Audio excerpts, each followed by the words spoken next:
Ouais, bon, on savait que ça allait être un match qui allait se jouer à pas grand-chose, hein. Ça a été le cas en début de deuxième mi-temps. Effectivement, en première mi-temps, on a eu du mal à gérer leur côté droit. On a eu un petit peu de mal. Et puis, on a fait le dos rond. On est revenu petit à petit dans la rencontre, notamment sur la fin de première mi-temps. Et puis, sur la deuxième mi-temps, on a eu un pic, bien aidé par le fait qu'on est en confiance, puisqu'on marque rapidement le but en deuxième mi-temps. Puis après, je pense qu'on fait une bonne deuxième mi-temps, voire, j'allais dire très bonne deuxième mi-temps, parce que on a su alterner entre le fait de défendre bien, de contrer, ce qui a été le cas sur le but de Mergi, avec un contre de Sam Ronel. Et puis après, on a fait pas mal de possessions, des périodes de possession pour pouvoir gérer le résultat. Donc on a dégagé, sincèrement, beaucoup, je trouve. Alors pas forcément de sérénité, parce que Pau, s'il marque en première mi-temps, c'est pas non plus. Bon, il y a eu des situations qui sont assez chaudes, même des deux côtés. Mais on a eu, je trouve, un petit peu on a bien su gérer le match, et c'est ça qui est intéressant. C'est qu'on ne s'est pas affolé, même si on n'a pas fait une bonne entame, on ne s'est pas affolé, puis on est revenu tranquillement dans le match pour s'imposer 3-0, donc forcément on est content. Est-ce que vous avez fait des ajustements pour investir à la pause? C'est toujours le temps de faire quelques ajustements. Après, vous savez, les ajustements, oui, on a fait le bilan de ce qui avait été, de ce qu'il faudrait éventuellement faire. Voilà, après, les joueurs ont pris les choses en main, c'est eux qui ont pris les choses en main sur la seconde mi-temps, mais comme je l'ai dit, j'ai aimé le fait de ne pas s'affoler contre une belle équipe de Pau. Je pense que le score est peut-être un peu sévère, on va dire, mais je pense qu'on fait une très bonne deuxième mi-temps. Vous basculez, Sébastien, à la moitié de la première saison avec 28 points, c'est un bon début de saison, enfin une bonne première moitié de saison. Très bonne. Non, très bonne, non. Très bonne, ça serait. Non, après, c'est un bon début de saison. On est en avance par rapport à l'année dernière, si on veut comparer les 2 années. On termine par une bonne prestation à domicile sur l'ensemble du match quand même. Et puis voilà, on a nos attaquants qui marquent aussi, donc ça reste toujours intéressant.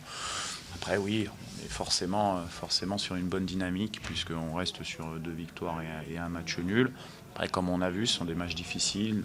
On doit s'améliorer sur plein de domaines, mais je trouve qu'on est quand même beaucoup plus constant. Je l'avais dit avant le match, constant à l'intérieur du match, c'est-à-dire constant sur nos temps faibles, où on a des temps faibles, c'est logique, mais qui sont de moins en moins longs, et sur lesquels on rebascule assez rapidement sur du temps fort. C'est vrai qu'on a cette capacité, comme on a vu sur le deuxième but, d'avoir la possibilité de déclencher des actions assez rapidement quand on est dans notre camp. Ce qui est le cas, en 3 passes, on se retrouve devant le but et on marque le deuxième but. Donc on a un jeu très vertical d'attaque rapide et on a les joueurs pour. Et ça, c'est plutôt bien. Sur ces 19 journées, qu'est-ce que vous avez aimé et moins aimé? J'ai aimé la cohésion du groupe par rapport au classement, par rapport au fait ces collectifs, ces clubs, ces chamois, c'est ça que j'aime. Chacun se bat pour le collectif, et c'est le plus dur en fait pour moi. C'est surtout ici, où on peut se penser qu'il y en a qui ont un peu des projets individuels, et c'est bien normal parce qu'ils sont jeunes. Et c'est ça, c'est de se dire que de toute manière, c'est à travers le collectif, à travers les prestations de l'ensemble de l'équipe, les résultats, le classement et ainsi de suite, que chacun continuera à progresser. Donc, chacun a besoin des uns et des autres. Alors ce que je retiens, c'est ça, c'est le fait que je pense qu'on a de la cohésion par rapport à notre projet commun. C'est ça qui est important. Après, ce que j'ai moins aimé, c'est 2-3 situations, peut-être sur coup de pied arrêté, où on prend quelques buts qui sont assez importants dans les matchs. Après, il faut que je réfléchisse plus, mais Après, quand on termine 7e sur la première phase aller, bon, ça veut dire qu'on n'a pas tout fait de bien, mais ça veut dire qu'on a fait plus de choses bien que pas bien. Et c'est bien, il y a une forme de progression qu'il faut garder. Il n'y a rien de fini. Le championnat est qu'à la moitié des matchs. On a fait 10 matchs à l'extérieur, 9 matchs à domicile. Donc on en aura 10 à jouer ici à René Gaillard. Et ce que je retiens, c'est qu'on a un goal average positif. Et quand vous avez un goal average positif avec l'objectif qu'on a, c'est plutôt bon signe. Voilà, mais bon, on va bien récupérer et puis il n'y a rien de gagné, bien au contraire, on continue notre petit bonhomme de chemin tranquillement. Il y a des garçons comme Kassubi qui se révèlent, Mergi qui monte vraiment en puissance, Ibra, Sissoko qui est pas complètement de retour mais pas loin. Ça ouvre pas mal de perspectives intéressantes aussi pour 2022, tout ça. Ouais, il faut confirmer. Hein, ils ont fait 2-3 matchs intéressants. Il faut confirmer. Hein, c'est tout. Après, on sait, je vous l'ai dit, on a des bons joueurs. Hein. On a des bons joueurs, donc quand on est ensemble, on peut faire des bonnes choses. Maintenant, voilà, il y en a qui vont partir à la CAN. Il y a des jeunes qui vont certainement avoir encore la possibilité de se montrer. Ouais, c'est des messages qui sont plutôt intéressants. Le Kassubi, Yohan. Veut dire que quand tu es bon, voilà, c'était sur une bonne période.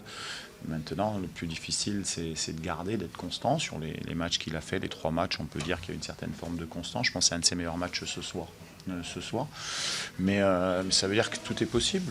Voilà. Quel que soit le nombre de matchs qu'on avait l'année dernière, je pense qu'il doit en avoir un peut-être l'année dernière. Donc quand tu es bon, on te donne ta chance et c'est à toi de la saisir. C'est ça le haut niveau.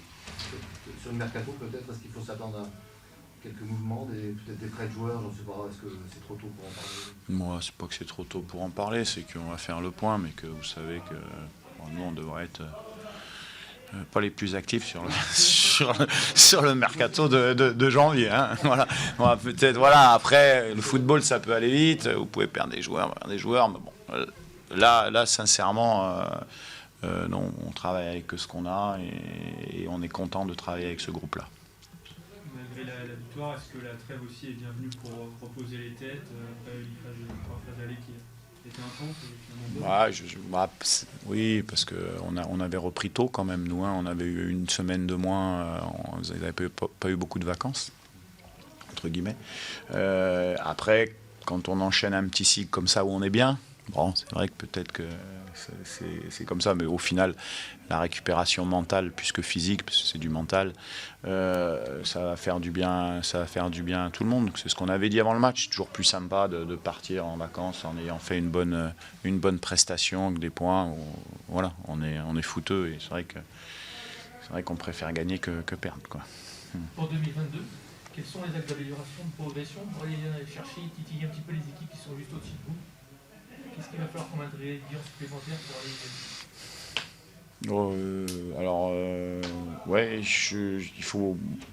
il va falloir penser. Après, est-ce qu'on a la capacité de le faire? Je ne sais pas.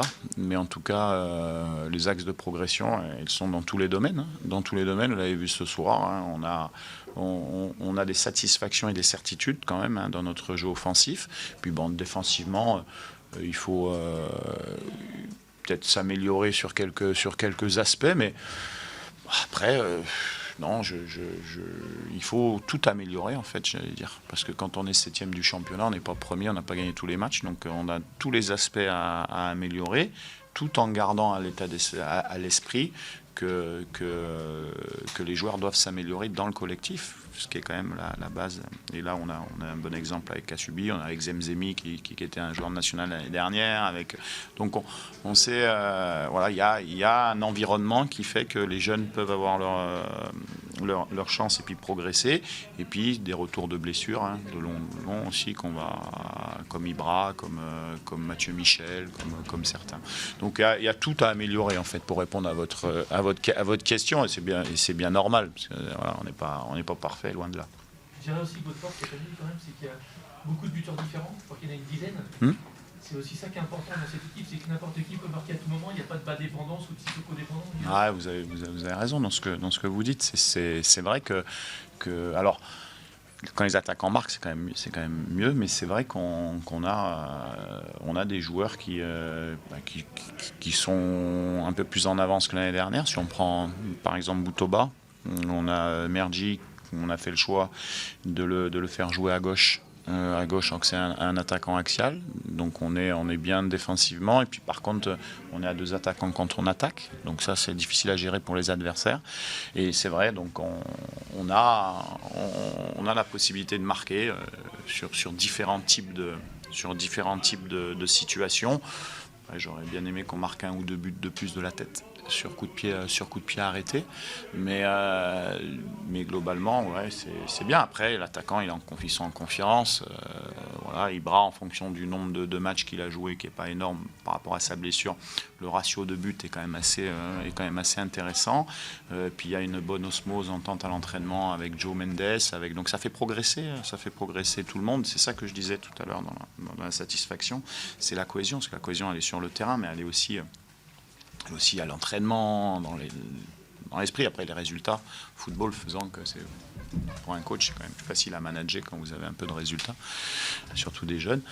Mais bon voilà, c'est bien parce qu'on a plusieurs buteurs, oui, effectivement. En début de match, il y a Bordeaux qui est parti s'entraîner assez rapidement. Il y a une petite alerte physique sur un de vos joueurs.